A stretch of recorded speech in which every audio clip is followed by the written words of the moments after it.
Hello everybody, and welcome back to OMB Reviews. I am the critic who is a cynic. Hope you're doing well, and today I'll be doing a review of the movie Boss Level, but before I do that, I wanted to let everyone know that the Wednesday Raven Awards, the third annual Wednesday Raven Awards, are currently going on right now. We are collecting votes for the best and the worst of the year 2020, which I know was a crappy year for movies, but hey, I think it ended up leading to some pretty interesting categories with limited nominations, but still, there are indeed plenty of options to vote for in all categories. So please go ahead and check out the website in the link in the description below. And when you get there, you'll find this Vote Here link and go ahead to your own ballot to fill out what you thought was the best and the worst of the year 2020. All right, let's go ahead and get into Boss Level, which is a film which has been released by Hulu. It was actually released very recently on March 5th, and it's a film that was recommended to me by a lot of people in my chat, and I have to say, I'm glad it was recommended to me because I don't think this is a movie that I typically would have watched on my own. You know, just a random action film on Hulu really doesn't, really scream all that exciting to me personally. But I'm actually incredibly happy that I've seen this film. Not only does it have a really awesome, kick-ass plot that's kind of a mixture, I guess you could argue, between what we saw in not the Day After Tomorrow, what we saw in Live, Die, Repeat, Edge of Tomorrow, and it's like a mixture of Edge of Tomorrow and Groundhog Day, where essentially the main character played by Frank Grillo, brilliant job by Frank Grillo, playing the action role, action heroine, action hero very well, and also being able to show a softer side when he's in these scenes with his son as well. So again, a lot of range from him, but essentially he keeps waking up on the same day and he starts to be attacked, and he has to figure out exactly, what's going on, and of course he has to eventually figure out how to defeat all of the people as he gets killed, and there's a little counter saying how many attempts that he's had at it, so it's very much like a video game. Again, that's why it's called Boss Level, right? So he's trying to get to the next level, essentially, but it's really interesting because there's a lot of layers to the film, right? It's not just stuck in the same stuff over and over and over again, like Groundhog Day or other films like it, but they do take different twists and turns, very similar to what Edge of Tomorrow does, where you just start to change the narrative just a little bit, and so it starts to expand the story out. You start to learn more about why he got into the position that he is in, the relationship between him and his wife, played by Naomi Watts, who does a great job in the supporting character here, and also who this character played by Mel Gibson, who plays kind of the baddie in the movie, and again, supporting role there, and Mel Gibson is always great in pretty much everything that he does, and so it's very interesting. It's very interesting to find what the story is and how it unfolds. Again, it's a sci-fi action film, and it really has all of the pieces and parts going for it, right? It's got the acting, as again, Frank Grillo does a great job as well. You got Naomi Watts, Mel Gibson, as I mentioned before. You also have Ken Jeong in a supporting role, which is, again, pretty funny for what it is.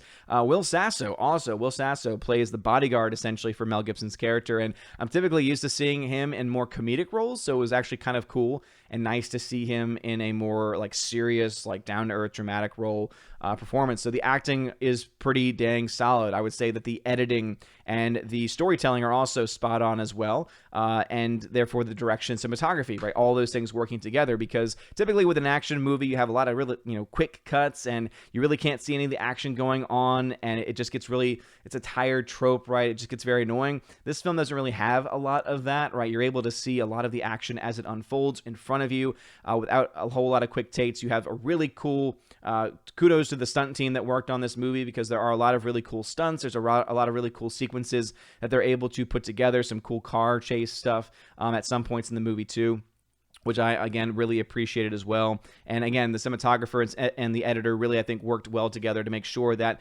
you were able to see everything that was going on without everything being cut away too quickly. And with that, also, the pacing of the film ends up working out pretty well.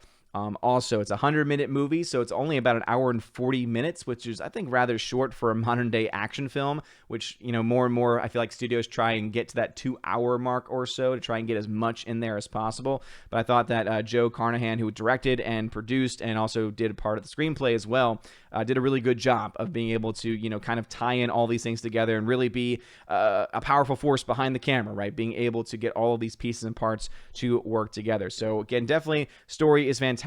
As I said, really, with the unfolding, the different layers of the story. Again, it's just it's always the fun trope to play, the typical Groundhog Day trope, but it's able to turn it on its head a little bit and add a little bit more context to it as well. And it all leads to an end point where you appreciate the ending, right?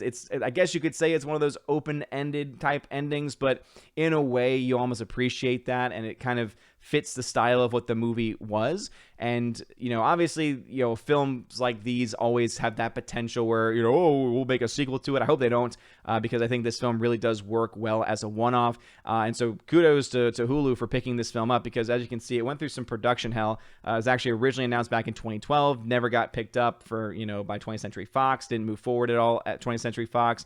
Then it was formally announced in 2017. They took a few months to film in 2018 and originally was meant to be released in the fall of 2019, but got delayed. And of course, when COVID hit, it got delayed even more, I imagine. And eventually, when Hulu picked it up, they were able to release it this past month. So overall, I thought it was a very well done film. I would say that the only issue that I had with the movie would probably be the voiceover work. So in the very beginning and throughout the film, you have a lot of voiceover work that happens. And typically when you have films with voiceover, right, sometimes it works, sometimes it doesn't. For me, the issue with the voiceover was actually just how it was recorded. And I know that I've mentioned this in movies before where there's something off with the sound, like the sound just doesn't sound quite right. And I don't know what they did in ADR. I don't know what they did in post-production as far as, how they filmed it or where they filmed it. There was just something about the tone of the voice. And again, this is very nitpicky, I would say, but it is still something that I noticed, and it is still something that bothered me. And so I did want to mention that the voiceover, the way it sounded, just, again, threw me off just a little bit. But overall, again, a very strong film, very strong story, damn entertainment. So if you're looking for just entertainment, being able to watch a fun sci-fi action film, and you appreciate the work of people like Frank Grillo, who again has done supporting roles for the MCU in the past and finally has a chance to shine in a lead role, I think that you will very much enjoy this movie, especially if you like those kind of endless loop scenarios and how they're able to kind of break out from that. And they're also able to integrate some video game stuff into this as well, which I think was very clever with what they were able to do. So overall, I would give this film an A-. Again, I think it was a very solid action movie, and I very much appreciate it for what it was. And if you have Hulu, I would definitely recommend checking it out. But anyway, have you seen Boss Level? Let me know in the comment section below. If you like this video, smash that like button, smash that fire button if you're watching over on Odyssey. And do support me over on Minds.com or over on Odyssey, as those are some alt-tech platforms that I enjoy. You guys are all amazing and beautiful people. I hope you all have a wonderful day. And as always, God bless. And now for a huge shout out to all of my March Patreon members: Andrew Hoyle, Animation Commentator, Brian P., Divex, Enrique Evangelista, Father Christopher Miller, Hail to you, Father, Father Damian Cook, Garrett Searles, The Honky Chonky Funky Monkey, Inflamed Wood, It's Trap Productions, Jason Clark, Jacob Juice, Jay, Jeffrey Toon, Jonathan Carney, Laura, the Modern Major General Story, Mike Jackson, Mad Mitch Dunaway, Mr. Peabody and his evil twin with the beautiful hair, On to June, Orange Hat Reviews, Out of Step with Reality, Priscilla Hall, Riff Magos, Rosetta Allen, Steve Glasker, Teresa Martin, Theodore Bendon, Tina Bojan, and Biffer the Hobbit, and of course the Empress of the Universe, Tina B. Thank you all very much for being my Patreon members. And now a shout out to all of my Subscribe Star members: Stan 4,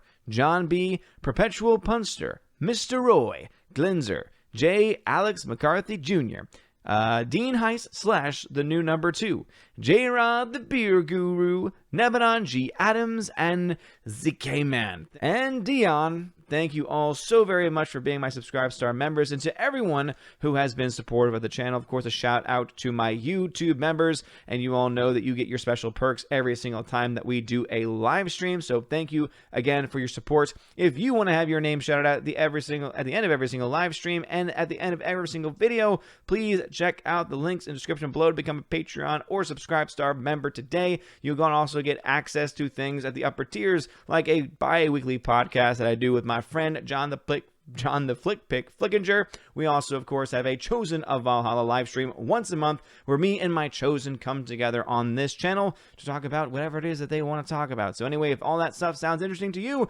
please check out the links below. You guys are amazing, beautiful people. Hope you all have a wonderful day. And as always, God bless.